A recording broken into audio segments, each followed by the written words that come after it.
Imaginez si ce soir vous dormez et le Seigneur vous apparaît dans une vision dans la nuit et il vous dit « tu vas mourir le 31 décembre ».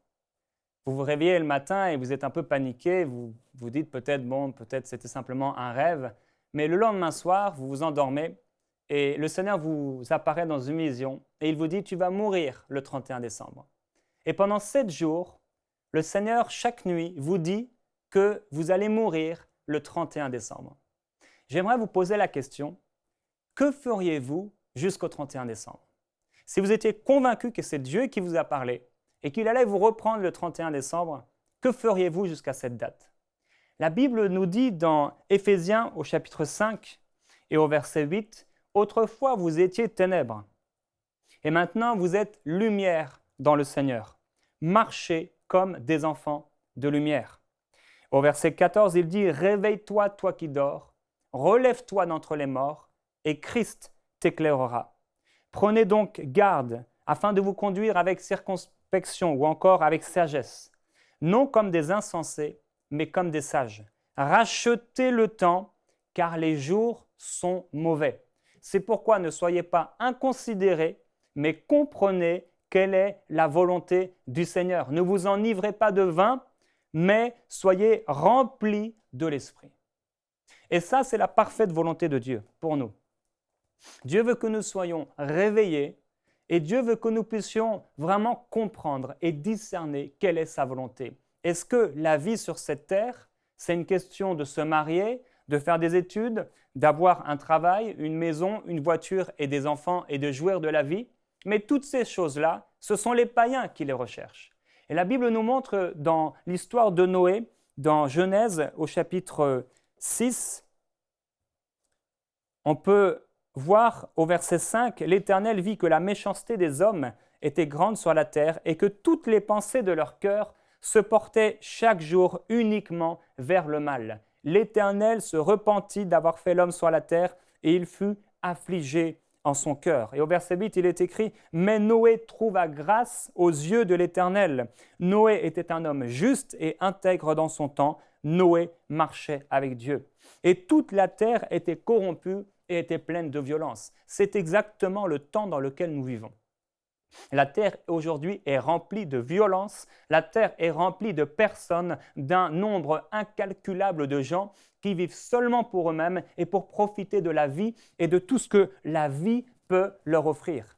Ce sont des gens qui sont dirigés par leur passion, ce sont des gens qui sont dirigés par leur chair, ce sont des gens qui sont dirigés par leur convoitise et le monde est régi, il est dirigé par le Dieu de ce siècle. Si le Seigneur nous disait cette nuit, voilà, je vais te reprendre le 31 décembre, toi et ta famille, ou alors je vais enlever l'église le 31 décembre, que ferions-nous?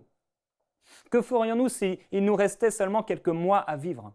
Je pense que nous commencerions vraiment à réfléchir aux choses importantes. Je pense que nous délaisserions les choses inutiles de la vie présente, que nous délaisserions peut-être nos petits travaux, nos petites occupations, nos petites activités. Et si nous pouvions simplement avoir la mentalité de Dieu, la mentalité de l'éternité, il y a tellement de choses que nous ne ferions pas, il y a tellement de temps que nous ne perdrons pas, parce qu'il est important de racheter le temps et de comprendre quelle est la volonté de Dieu.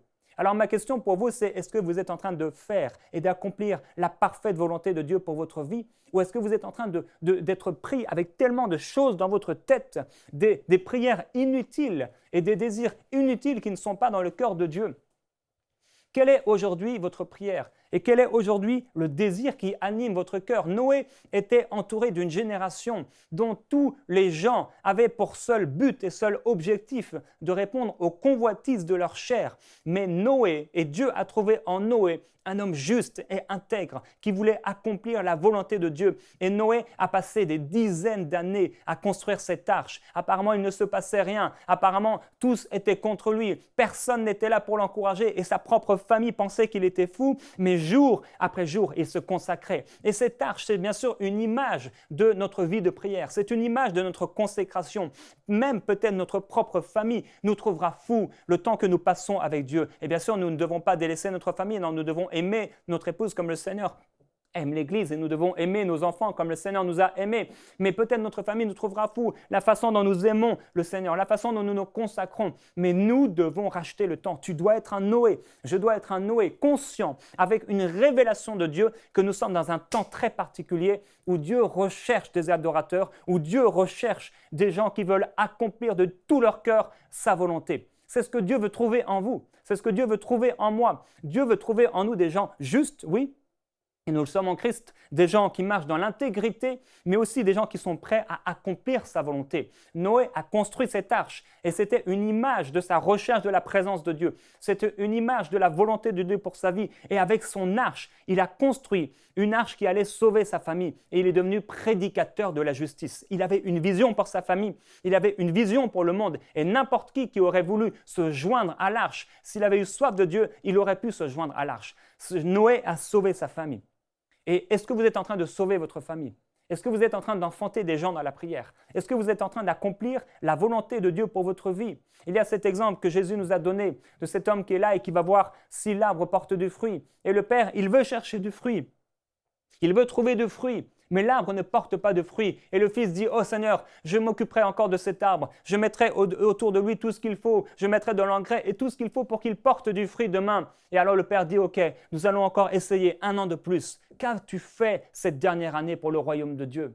Quelles sont réellement les choses que tu as faites pour le royaume de Dieu? Est-ce que tu es en train de chercher le royaume de Dieu et sa justice plus que toute autre chose? S'il te restait seulement quelques mois, ou imagine même, s'il te restait 1 semaine ou 1 mois à vivre, que ferais-tu de ce temps précieux? Je pense que tu partagerais la parole de Dieu. Je pense que tu serais en train de rechercher vraiment la volonté de Dieu, mais non seulement de la rechercher parce qu'il est temps de rechercher la volonté de Dieu, oui, mais après il est temps d'accomplir la volonté de Dieu. Je crois que tu parlerais du Seigneur. Je crois que tu ferais des choses qui seraient vraiment importantes dans le cœur de Dieu et pour le royaume de Dieu. Je crois que tu serais en train de te dire, Seigneur, quel est le meilleur moyen de diffuser ta parole? Comment je peux prêcher ta parole? Comment je peux faire telle chose? En fait, nous nous concentrerions, je crois, sur l'essentiel, sur ce qui est fondamental. Et ce qui est fondamental, c'est de vivre pour le Seigneur. Alors je prie que Dieu vous éclaire. Non, certainement pas. Dieu ne viendra pas vous faire mourir le 31 décembre parce que de toute façon, Dieu est le Dieu de la vie. Mais il faut comprendre une chose, c'est que nous devons racheter le temps. Le temps est court et les jours sont mauvais. C'est pourquoi ne soyez pas inconsidérés, mais comprenez quelle est la volonté de Dieu. Ne vous enivrez pas de vin, c'est de la débauche, mais soyez en tout temps remplis du Saint-Esprit. Et je prie pour vous cette prière, que vous puissiez être remplis du Saint-Esprit quotidiennement, que vous soyez tellement en feu. Vous savez, le feu, il brûle et il n'a pas besoin de dire qu'il est là. Vous n'avez pas besoin de dire que vous êtes ceci ou cela. Quand le feu est là, il brûle tout ce qu'il y a autour de lui. Alors je prie que vous soyez en feu pour le Seigneur et que vraiment votre plus grand désir, c'est d'accomplir sa volonté, quel que soit le prix à payer. Quel que soit ce que ça vous coûte, même si ça vous coûte toute votre vie, parce que ça vous coûtera tout, mais que vous puissiez avoir le désir d'accomplir la volonté de Dieu pour vous. Je prie que vous soyez fort dans l'esprit et fort dans votre caractère, et même si cela vous amène dans des temps de Gethsémanée, dans des temps du pressoir à huile, où toutes vos motivations sont pressées, où toutes les choses impures, elles sont débarrassées de vous, et vous dites, Seigneur, non pas ma volonté, mais ta volonté, et que vous puissiez aller jusqu'au bout, jusqu'à la croix, et marcher dans l'amour, marcher dans le pardon et même sur cette croix, continuer à dire Seigneur, pardonne-leur parce qu'ils ne savent pas ce qu'ils font et être comme Noé qui a été jusqu'au bout. Et alors, quand il a été jusqu'au bout, voilà que Dieu lui-même a fermé la porte et Dieu les a sauvegardés. Et je crois que Dieu lui-même, il le fera en vous quand vous avez un désir pour son royaume. Oh, je prie que tu puisses accomplir la volonté de Dieu et que tu puisses le rechercher comme jamais auparavant dans le nom de Jésus-Christ. Pour aller plus en profondeur, vous pouvez lire et télécharger la version complète de cette pensée du jour sur le site enseigne-moi.com.